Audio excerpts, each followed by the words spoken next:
I withdraw and apologise. Does he stand by his statements, we've got very good processes for managing conflict of interest, and that ministers need to understand and internalise the responsibility that they have? If so, is he confident that all of his ministers are managing their conflicts of interest appropriately? Yes, I'm confident real or perceived conflicts were managed, declared and are being managed appropriately. Can he confirm if any conflicts of interest were declared and managed by any cabinet ministers regarding their association with the tobacco industry when the government made changes to New Zealand's smoke-free laws and the taxation of tobacco products? What I can confirm is that any real or perceived conflicts are raised. We've assiduously followed Cabinet Office advice from day one of this government, and we take that very seriously. Point of order, Mr Speaker. Point of order, Right Honourable Chris. I asked the Prime Minister whether any conflicts of interest were declared and managed regarding a specific issue that Cabinet has considered, and he did not address that question. The Prime Minister might like to consider his answer. As per the previous government, the policy of the Cabinet Office is not to publish conflicts, as per the previous, has been the policy for successive governments. Supplementary question. Did any ministers leave the room when the Smoke-Free Environments and Regulated Products Amendment Bill or the $216 million tax break for heated tobacco products were discussed by Cabinet? Again, Cabinet conflicts, perceived or real, are managed appropriately and assiduously through the Cabinet Office guidelines.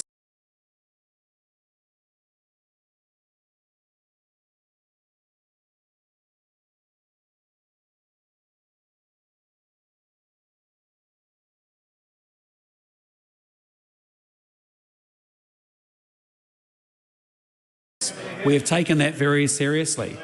We operate very differently from the previous administration. We don't need 16 reminders from the Cabinet Office to manage conflicts. Point of order, Mr Speaker. Point of order, Right Honourable Chris. If the Cabinet does indeed take their responsibilities very seriously, then the Prime Minister should have no difficulty answering the question. I answered That's previously. true. There will always be aspects of Cabinet government that aren't in the public arena at the time that the question might be asked. The Prime Minister has answered, I think, quite reasonably, given the nature of the question. Who provided the advice to government that nicotine is as harmful as tobacco, coffee? Sorry, can you ask the question again? Who provided advice to the government that the nicotine is as harmful as caffeine?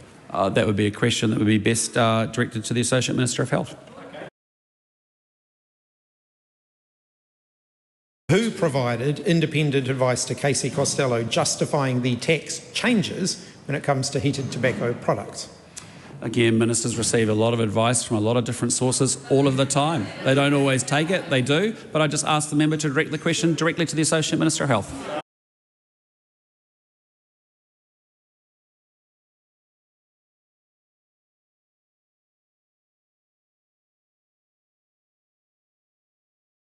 Supplementary question, Mr Speaker. If he doesn't know who's providing advice to the minister, how can he be confident that conflicts of interest are being appropriately managed?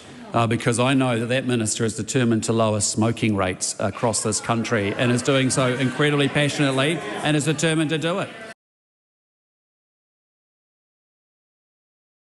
And I just say to that member, if he cares a lot about conflicts, I wouldn't call a sister-in-law a distant relative.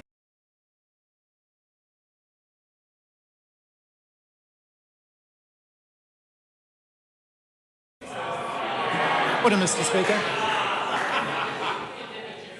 Points of order are heard in silence.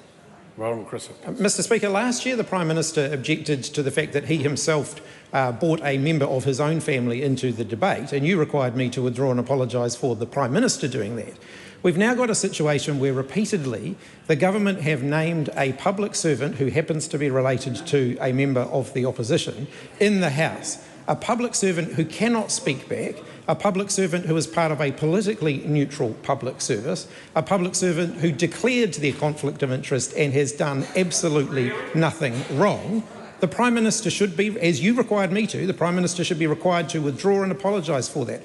We had a situation in the House before the recess where the point of order process and personal explanation process was abused by the Deputy Prime Minister. I don't think you should allow the Prime Minister to continue with that. The Prime Minister might like to consider whether he withdraws that particular remark. Consider I named anybody. No, the inference. I withdraw and apologise. Rauri Waititi. Does he agree with the Minister for Children that allowing providers to use force against children may be seen as, quote, increasing the potential risk of abuse in custody, unquote, and if so, why is he allowing boot camp providers to use force on children, especially when it perpetuates the abuse in state care detailed in the Whanaketia report? Again, what we want to see across government, across the delivery of social services, is enhanced child safeguarding and protection. We want to see advocacy available for those young people in those facilities. But we're also acknowledging that these are some of our most serious young offenders, and if there are issues around absconding or if there are issues around harm to each other or to themselves, then restraint is appropriate, but it's got to be used under strict guidelines. Question 6, the Honourable Shabero. Thank you, Mr Speaker. My question is to the Associate Minister of Health and asks, does she stand by all her statements and actions regarding her release of official information?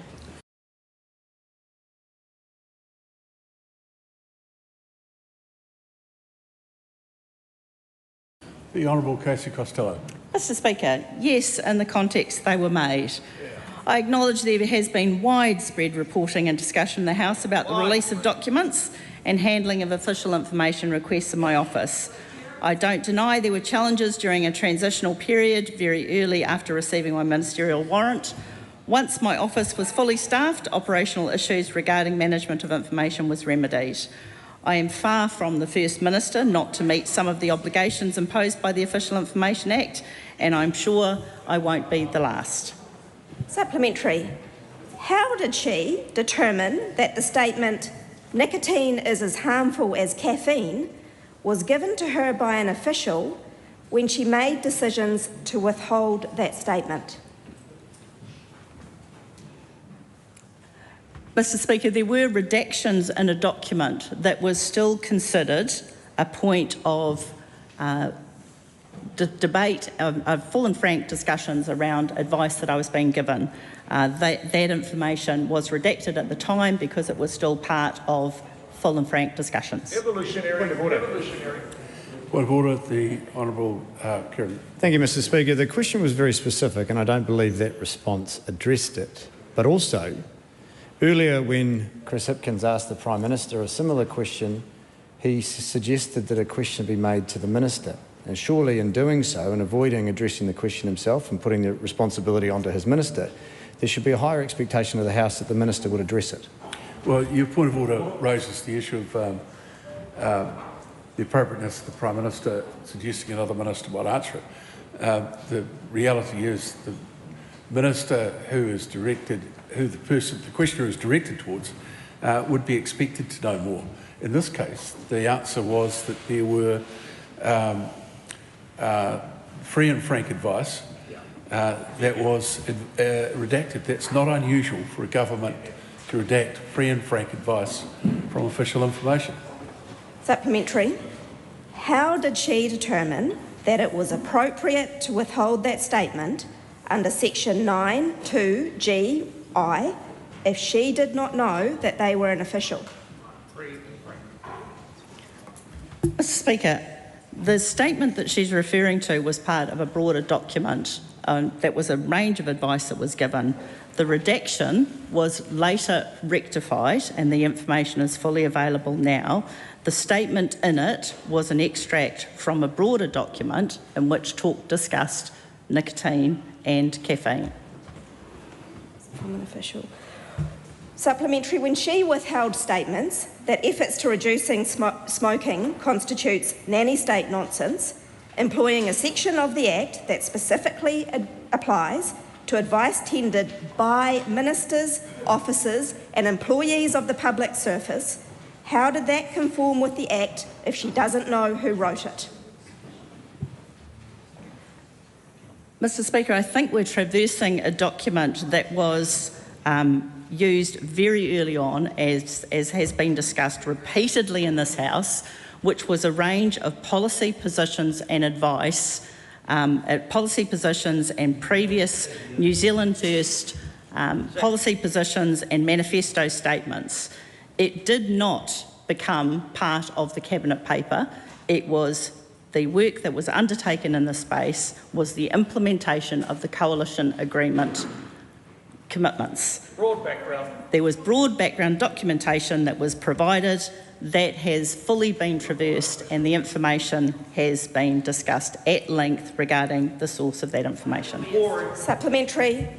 Is it correct that when she issued a revised information release to Radio New Zealand, after having been found to have acted contrary to the law by the Ombudsman, she has continued to unlawfully withhold information? We're talking about the law now, are we? Mr. Speaker, I have not withheld any information under the Official Information Act. The documentation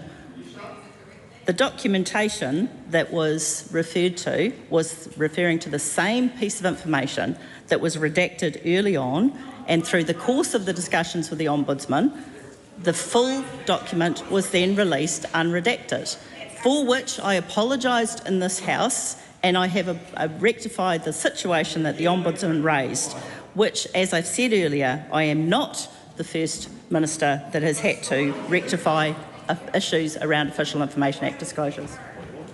A point of order, the Honourable Shane Jones. So I want you to consider that last question. There are many Speaker's rulings against any imprecation or imputation of legal wrongdoing, and that member has deliberately broken them. I'm surprised you allow that question to go ahead. Well, I actually listened very carefully to the question, and the question reflected upon I assumed it was a law relating to the Ombudsman and the Ombudsman's office, and that would bring it into an appropriate space. But what I would say is that it's not appropriate for members to use question time to make accusations against ministers in a way that might not be well understood by the public, and that's probably where this question was.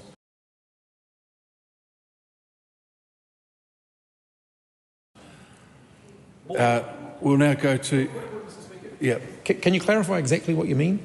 Well, the problem is the question itself wasn't all that clear. So what I'm saying to you is that in referring to the Ombudsman decision about using the law that governs him to say that the Minister needed to release more information is not the same as saying that the Minister has broken the law, but it does perhaps suggest that. And I think that's the difficulty that we have here. So while I accept that's not the intention of the questioner, I'm just explaining why I accept that to the Minister.